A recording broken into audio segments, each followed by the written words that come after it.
That is Python on your palm. तो जैसे कि मैंने लास्ट वीडियो में आप लोगों से डिस्कस किया था कि आप लोग जो नेक्स्ट वीडियो में देखने वाले हुए हैं वो है एप्लीकेशंस ऑफ पाइथन। ठीक है, कि कौन कौन सी जो एप्लीकेशंस है वो हमको पाइथन में देखने को मिलती है और कौन कौन सी जो एप्लीकेशंस हैं जो हम पाइथन में बना सकते हैं, पाइथन का यूज़ क्या है। ये एक बहुत बड़ी लैंग्वेज है जिसके अंदर हम बहुत सारी मल्टीपल एप्लीकेशंस जो आप मेरे पीछे देख सकते हैं वो सारी एप्लीकेशंस जो है हम इसमें बना सकते हैं या इनको पाइथन को यूज़ कर सकते हैं इन एप्लीकेशंस को बनाने में। राइट, चलिए, तो लास्ट जो मेरा वीडियो था उसमें अपन ने एक चीज़ और देखी थी कि कौन कौन से जो करियर्स हैं वो अपन परस्यू कर सकते हैं। पाइथन अगर अपन सीखते हैं, हमने 11th में सब्जेक्ट लिया है पाइथन, और अगर हम चाहते हैं कि आगे जाकर के हम पाइथन में करियर बनाएं या हम चाहते हैं कि आगे जाकर के हम इस फील्ड को परस्यू करें, तो क्या क्या ऑप्शंस आपके पास हो सकते हैं। तो एक बार ये पूरा वीडियो आप लास्ट तक देखिएगा, आपको बहुत अच्छे से समझ में आ जाएगा कि कौन सी चीज़ में आपका इंटरेस्ट है और कौन सी चीज़ को आपको परस्यू करना है। That's all up to you, कि आपको जो भी इनमें से बेस्ट लगे, जो भी आपको लगे कि हाँ ये चीज़ में मेरा इंटरेस्ट है और वो चीज़ मैं कर सकता हूँ, तो उस चीज़ में आप अपना करियर परस्यू कर सकते हैं। चलिए, तो स्टार्ट करते हैं। Let's start applications of Python. ठीक है, तो अभी क्या कर रखा है बच्चों, देखो ध्यान से सुनना बात, कि 11th और 12th की बुक्स में आपको इन सब का नाम तो दे रखा है, लेकिन आपको वहां पर इलेबोरेट करके नहीं बता रखा कि कौन कौन सी एप्लीकेशंस क्या है, एक्चुअली में काम कैसे करती हैं, आगे जाकर के यूज क्या है। ठीक है, वो सारी चीजों की बात नहीं कर रहे, वहां सिंपल बस लिख के बता रखा है कि ये चीजें हैं जो क्या है पाइथन की एप्लीकेशंस है। तो एक एक चीज मैं आपको यहाँ पे समझाने वाला हूँ, बड़े ध्यान से देखिएगा। तो सबसे पहली चीज है यहाँ पर scripting. The very first thing is scripting. ठीक है, स्क्रिप्टिंग, ठीक है ना।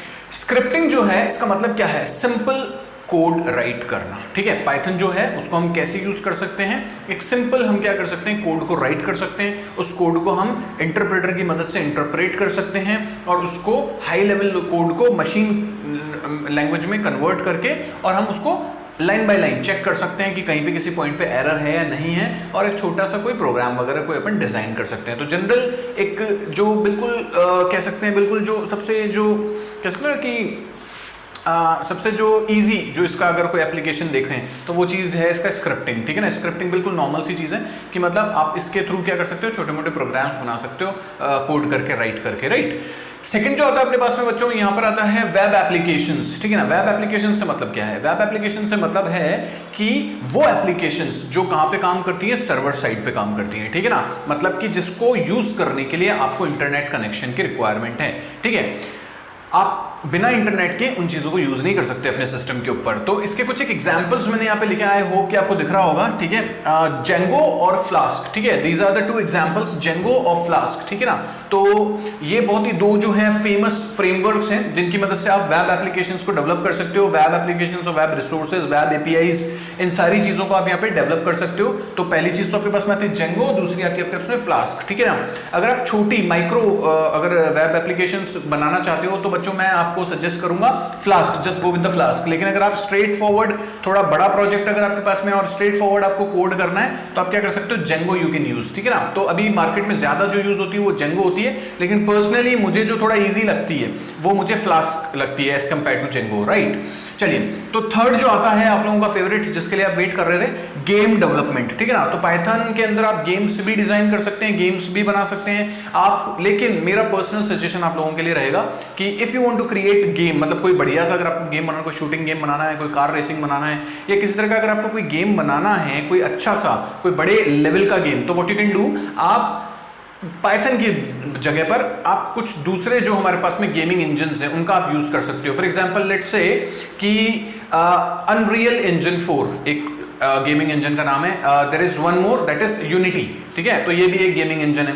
तो इस तरह के गेमिंग इंजन्स का आप यूज कर सकते हो अगर आपको हाई क्वालिटी और थोड़े बढ़िया अच्छे गेम बनाने हैं। जैसे फॉर एग्जांपल लेट्स से अगर मैं बात करूं फ्री फायर जैसे गेम्स, मैं बात करूं डोटा जैसे गेम्स, तो ये आपको देखने को मिलेंगे सारे यूनिटी और अनरियल में। पबजी की अगर बात करें तो अनरियल में बना हुआ है। ठीक है ना, तो उसके लिए आपको C# या C++ जो है लैंग्वेज, उसको आपको लर्न करना होगा। वो लैंग्वेज की मदद से आप उन जो डेडिकेटेड गेम इंजन है उसमें आप उस तरह के गेम्स को प्रिपेयर कर सकते हो। उसमें भी हालांकि बना सकते हो, लेकिन it would be tough for you, बहुत ज्यादा मेहनत वाला काम है, बहुत ज्यादा जो एक कह सकते हैं कि अपन जो एक एनवायरनमेंट जो हमको गेमिंग इंजन प्रोवाइड करवाता है वो हमें पाइथन नहीं दे पाता, ठीक है। लेकिन अगर आप छोटे मोटे गेम बनाना चाहते हो, जैसे टिक टेक टोय बनाना चाहते हो, ठीक है, स्नेक वाला गेम हो गया अपना, कोई ऐसा हिट द टर्टल, इस तरह के कोई अगर छोटे मोटे आप गेम्स बनाना चाहते हो तो यहाँ पर आपके पास में गेम डेवलपमेंट भी पॉसिबल है।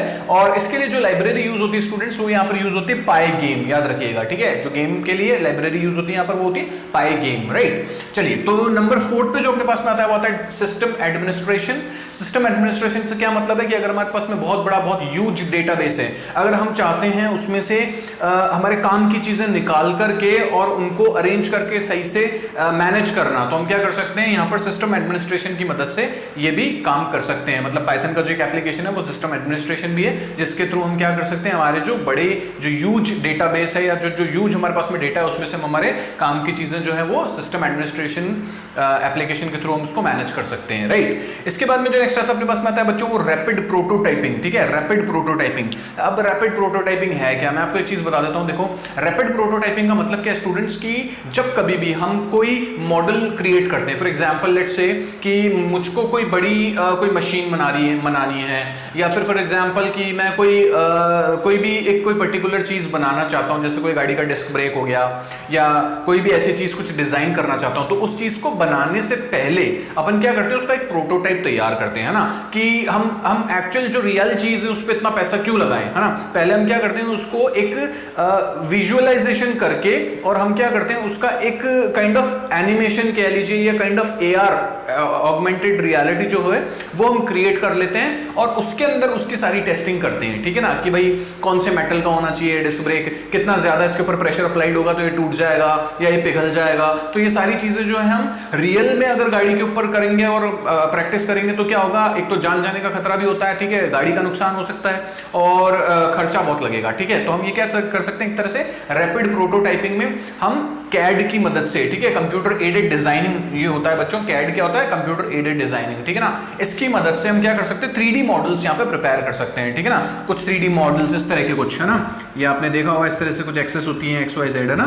तो इस तरह की कुछ जो है अपन 3D एक्सेस के ऊपर क्या कर सकते हैं, किसी भी चीज को यहाँ पर बना सकते हैं और उसको टेस्ट कर सकते हैं। तो इसलिए यहाँ पर मैंने लिखा 3D कैड डेटा, ठीक है। तो यहाँ पर 3D डिजाइन हम कैड की मदद से बना सकते हैं, और डेटा जो है उसको हम यहाँ क्या कर सकते हैं, कलेक्ट कर सकते हैं कि हाँ भाई इस मेटल का बनाएंगे तो ऐसा हो रहा था, इसका बनाएंगे तो ऐसा हो रहा था, या और भी बहुत सारी चीजें, है ना। जो भी आप कोई बड़े मॉडल्स बनाना चाहते हैं, कोई बड़ी बिल्डिंग स्ट्रक्चर हो गया, तो इस तरह की सारी चीजें हम इसके थ्रू यहाँ पर बना करके देख सकते हैं। और इसको थोड़ा सा इलैबोरेट करके अगर समझें तो सबसे पहले जैसे फॉर एग्जांपल लेट्स से आपके पास कोई कॉन्सेप्ट है, कोई कॉन्सेप्ट के ऊपर आप काम कर रहे थे, उसका आपने प्रोटोटाइप तैयार किया और बाद में उसका प्रोडक्शन स्टार्ट कर दिया, राइट। कि आपको पता लग गया कि ठीक है भैया ये इसका प्रोटोटाइप है और ये रन करेगा, मतलब ये सक्सेस है, तो आप क्या करोगे, उसका प्रोडक्शन स्टार्ट कर दोगे, ठीक है। अनटिल अनलेस जब तक आपका प्रोटोटाइप फाइनल नहीं हो जाता आप प्रोडक्शन फेज में नहीं आओगे, आप पैसा नहीं लगाओगे उसमें इतना, ठीक है ना। तो आप क्या करोगे, पहले प्रोटोटाइप तैयार करके देखोगे कि भैया एक्चुअली होना कैसा चाहिए, बनना कैसा चाहिए, ठीक है।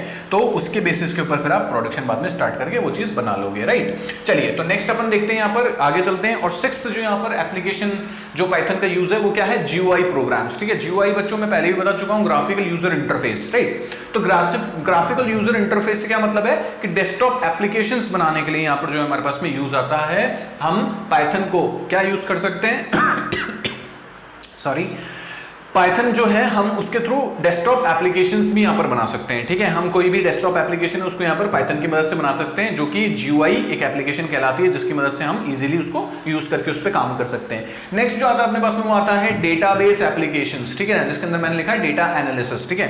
हम क्या कर सकते हैं स्टूडेंट्स, हम यहाँ पर एक ह्यूज डेटा को एनालिसिस कर सकते हैं, और एनालाइज करके हम क्या कर सकते हैं, एक डेटाबेस एप्लीकेशन जो है उसकी तरह इसको यूज कर सकते हैं। कैसे, लेट्स टेक वन एग्जांपल, एक एग्जांपल से समझते हैं, ज्यादा अच्छे से समझ में आ जाएगा। फॉर एग्जांपल मान लो कि मैंने अगर आपसे पूछा कि भाई इस संडे को अमेज़न पे सबसे ज्यादा कौन सा प्रोडक्ट सेल हुआ, तो आप क्या कर सकते हो, एक डेटाबेस एप्लीकेशन पाइथन की मदद से ये चीज बना करके बता सकते हो कि सर इस संडे को सबसे ज्यादा ये प्रोडक्ट बिका और ये मेल्स ने इतना खरीदा और फीमेल्स ने इतना खरीदा, ठीक है। तो एक एग्जांपल के तौर पे अपन बात कर रहे हैं। तो इस तरह की जो चीजें हैं, डेटा एनालिसिस जो है कि भाई पर्टिकुलर इस टाइम पीरियड में कौन सी चीज सबसे ज्यादा बिकी, या फिर पर्टिकुलर डे पर पर्टिकुलर टाइम पर कौन सी सबसे ज्यादा चीज सेल आउट हुई, ठीक है। और उसके बाद में उसका क्या एनालिसिस है, मतलब कि अपन कौन से दिन में सेल जो है अपने को एग्जीक्यूट करनी चाहिए कि हमारे पास वो प्रोडक्ट जो है वो और ज्यादा बूस्ट हो जाएगा, या किस दिन हम सेल नहीं लगाएं कि भाई ऑलरेडी वो उस दिन इतना ज्यादा बिक रहा है तो बाकी दिन किसी दिन हम सेल लगाएं ताकि वो उस दिन भी हमारे पास में क्या हो, ट्रैफिक आ जाए हमारी वेबसाइट पे। तो इस तरह की सारी चीजें जो है डेटा एनालिसिस करके हम क्या कर सकते हैं, हमारे जो बिजनेस है उसको और ज्यादा बूस्टअप कर सकते हैं, राइट। नेक्स्ट जो आता है आपके पास में बच्चों को आता है मशीन लर्निंग, ठीक है। मशीन लर्निंग अभी बहुत ज्यादा फेमस हो रहा है इन दिनों, आपने बहुत लोगों के मुंह से सुना होगा कि भाई मशीन लर्निंग में करियर बना ले, बहुत अच्छा करियर होगा, मशीन लर्निंग बहुत ज्यादा अभी जो है हाइप पे है, ठीक है। तो मशीन लर्निंग भी जो है एक one of the application of Python, right. Machine learning के अंदर जो आप देख सकते हैं, आप सभी के पास में फोन्स होंगे, आप सभी के पास में जो है आपके पास में बढ़िया बढ़िया अच्छे अच्छे डिजिटल फोन्स और बहुत सारे आजकल गैजेट्स आते हैं, ठीक है ना। तो वो आपके पास में होंगे, तो उनमें आपने जरूर देखी होगी एक चीज, फेस रिकॉग्नाइजेशन, ठीक है ना, और एक देखा होगा वॉइस रिकॉग्नाइजेशन। जैसे अगर फॉर एग्जांपल लेट्स से बात करें सीरी, अगर बात करें और भी जो अपने पास में गूगल की डिवाइसेस आती हैं, है ना, तो अगर अपन उनकी बात करें, ठीक है, तो आप उसमें देखेंगे कि अपन कुछ भी चीज़ उनको बोलते हैं तो वो कैसे कर रिकॉग्नाइज करके उस चीज़ को रिस्पॉन्ड करती है। कि जैसे मैंने बोला कि भाई फॉर एग्जांपल लेट्स से कि प्ले द सॉन्ग XYZ, तो वो क्या करती है, उस XYZ सॉन्ग को अपने डिक्शनरी में सर्च आउट करके और इंटरनेट से ला करके प्ले कर देती है। तो इस तरह की सारी चीज़ें आपने देखी होगी। एक फेस रिकॉग्नाइजेशन का भी एग्जांपल आपको बता देता हूँ। आपने कुछ फेस एप्स ऐसी देखी होंगी जिसके ऊपर अपन अपना फेस जो है एक पर्टिकुलर किसी एक बॉक्स टाइप होता है उसमें अगर अपन प्लेस करते हैं तो आपने देखा होगा उसमें अपने दुकान आ जाएंगे या कुछ भी इस तरह का कुछ आपने देखा होगा कि कोई दुल्हन बना दिया किसी को पता नहीं क्या कर दिया, है ना, ऐसे खरगोश बना दिया। तो इस तरह की चीज़ें आपने देखी होगी। तो ये सारी जो चीजें हैं मशीन लर्निंग का पार्ट है बच्चों, और फेस रिकॉग्नाइजेशन जो है इस तरह की ये सारी चीजें इसके अंदर आती है मशीन लर्निंग में, ठीक है ना। तो आई होप कि आपको आज थोड़ा थोड़ा आपको आइडिया लग गया होगा कि कौन कौन सी एप्लीकेशंस हैं पाइथन की। अच्छा, इसके अलावा और भी बहुत सारी एप्लीकेशंस हैं, ठीक है ना, और भी बहुत सारी एप्लीकेशंस हैं इसके अलावा, ठीक है। लेकिन ठीक है, जो मेजर एप्लीकेशंस थी वो अपन ने कवर कर दी है। अभी अगर करंटली मैं बात करूं इनमें से भी 3 मेजर एप्लीकेशंस की, अगर मैं 3 मेजर एप्लीकेशंस की बात करूं बच्चों, तो यहां पर आपके पास में आता है तो मशीन लर्निंग, ये बहुत ज्यादा जो है अभी फेमस है। दूसरी चीज जो अपने पास में है वो है वेब डेवलपमेंट, ठीक है। दूसरी जो चीज अपने पास में है वेब डेवलपमेंट, ठीक है। ये दो चीजें जो है अपने पास में सबसे ज्यादा जो है अभी यहां पर, और फिर थर्ड नंबर पे जो अपने पास में आता है वो आता है डेटा एनालिसिस। ये 3 जो है अभी करंटली जो है टॉप पे चल रही है। ये 3 एप्लीकेशंस जो है टॉप पे चल रही है। इनमें सबसे ज्यादा हाई पेड जॉब्स हैं। फॉर एग्जांपल लेट्स से बात करें गूगल की, बात करें माइक्रोसॉफ्ट की, बात करें लिंक्डइन की, फेसबुक की, ट्विटर की, आप जो मर्जी किसी भी कंपनी का नाम लीजिए, सभी कंपनी के अंदर ये 3 जो हैं जॉब्स, ये 3 जो एप्लीकेशंस हैं इनके ऊपर सबसे ज्यादा पे किया जा रहा है एम्प्लॉयज को, ठीक है। तो सारे जो हैं मैं आपको यहाँ पे डिस्कस करके बता दिया है। अब आप लोगों को डिसाइड करना है कि कौन सी फील्ड में आप जाना चाहते हो और उसी के हिसाब से आप फोकस करके उस पर्टिकुलर फील्ड को आप अपना क्या कर सकते हो, स्ट्रॉन्ग कर सकते हो। तो आई होप कि आपको सारी एप्लीकेशन यहाँ पर आज समझ में आ गई होंगी और आप डिसाइड जो है थोड़ा सा समय लेकर के आराम से ठंडे दिमाग से बैठ के देखें कि कौन कौन सी जो है एप्लीकेशंस आपको लगता है कि आपके लिए सूटेबल हैं और आप उसके अंदर अपना करियर जो है वो बिल्डअप कर सकते हैं। तो एक अच्छी चीज़ है, अगर आप आने वाले समय के लिए अभी से प्रिपेयर कर रहे हो, अगर आप 11th में हो या 12th में हो और अभी से आपको अगर इतना नॉलेज है और अगर आप ये चीज़ थोड़ा सा जो है दूरदृष्टि कोण रख के अगर आप सोचते हो, थोड़ा सा आपका विजन जो है वो अच्छा है, थोड़ा सा दूर तक आप सोच सकते हो, तो अभी से आपको थोड़ा सा फायदा होने वाला है, ठीक है। देखिए स्टूडेंट्स, मैं आपको एक चीज़ बताता हूँ यहाँ पर, है ना, एक बड़ी अच्छी सी चीज़ मैं आपसे लोगों से आज यहाँ पे बताता हूँ कि लाइफ में सक्सेस कौन होता है। सक्सेस वो होता है जो फ्यूचर देख सकता है, ठीक है ना। फ्यूचर जो देख सकता है वो सक्सेस होगा हमेशा, ठीक है ना। तो फ्यूचर जो है वो मैं आज आपको बताने वाला हूँ। फ्यूचर क्या है आने वाले टाइम का? आने वाले टाइम का फ्यूचर है मशीन लर्निंग। आने वाले टाइम का फ्यूचर जो है वो क्या है आपके पास में? कोडिंग, ठीक है।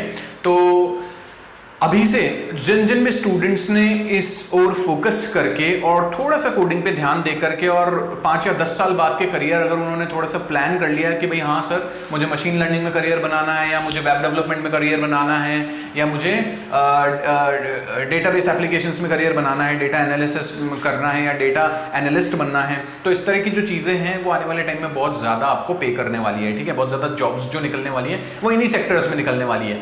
और सबसे बड़ी बात एक और मैं आपको इसमें बता दूं कि इफ इन केस अगर जॉब्स आपको इन सेक्टर्स में नहीं भी लगती है तो आप खुद की चीजें बना करके मार्केट में लॉन्च कर सकते हो, प्रोड्यूस कर सकते हो। मतलब कि जरूरी नहीं है कि आप किसी के पास में जॉब करो, आप जॉब देने वाले भी बन सकते हो, राइट। कि मतलब आपने कुछ अच्छा एप्लीकेशन बनाया या आपने कुछ अच्छा फ्रेमवर्क या कुछ भी चीज़ आपने डिज़ाइन करी और आप लोगों को जॉब दे रहे हो बजाय कि जॉब ढूंढने के। तो ये एक बढ़िया चीज़ हो सकती है आप लोगों के लिए। आई होप कि आपको समझ में आई होगी आज की सारी एप्लीकेशंस और जो मैंने चीज़ें समझाई आपको।